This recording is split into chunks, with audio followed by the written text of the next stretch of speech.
To awaken sexual desire and achieve complete satisfaction, we need three things: curiosity, intimacy, and admiration. And when I talk about complete satisfaction, I'm not just referring to orgasm, but also emotional and spiritual satisfaction. Complete satisfaction is when you feel fully connected to that person. It's that moment when, even after being intimate, you don't want to leave the bed. You want to linger, talk, and caress each other.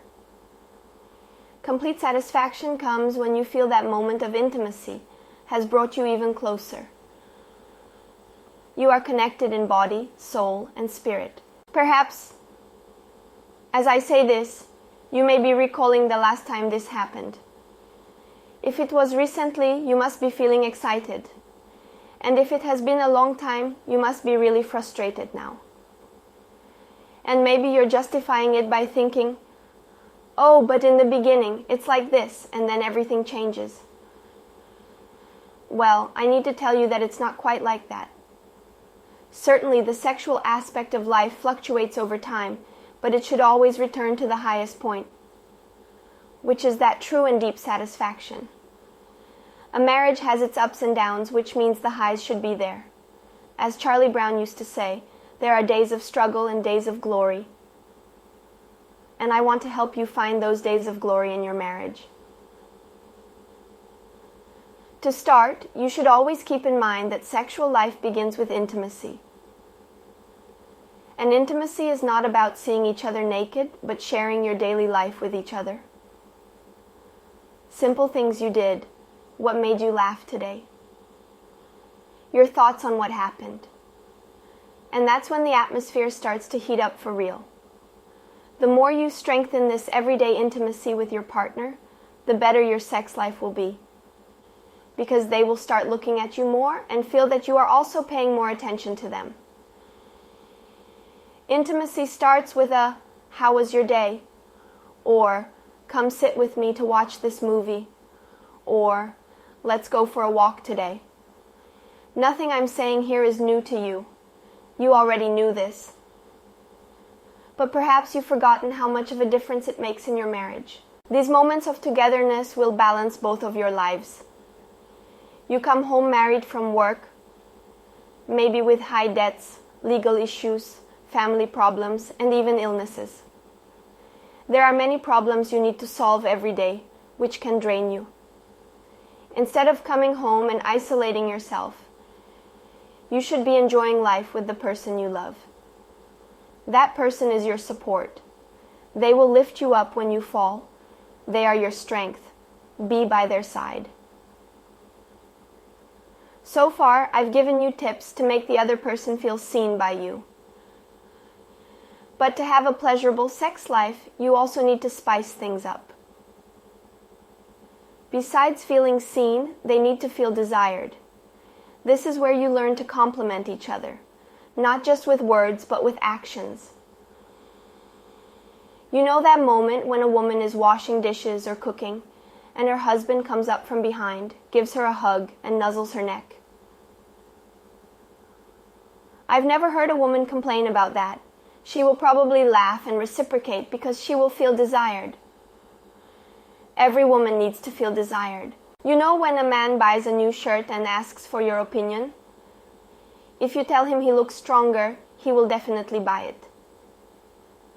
If you, as a wife, approach your husband while he's sitting watching TV and kiss his neck or caress him, the show he's watching will automatically become less interesting. Men also need to feel desired. Never forget that.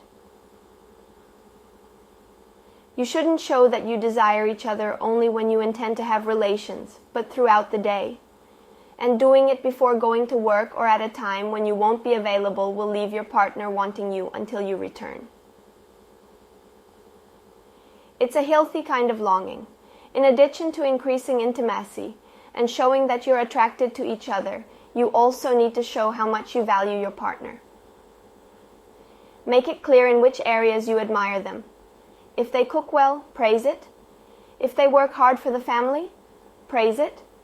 If they're intelligent or handsome, say it. But don't just say it to them, and this is the biggest secret. Pay close attention and never forget this. You should talk about them to others, praise them in public, at a family dinner, or to other people, even if they're not present. The information will reach them, trust me. A person who feels valued has more self-confidence and the boldness to be who they are and do everything they desire. And let's agree that this becomes very interesting when it appears in your sex life, right?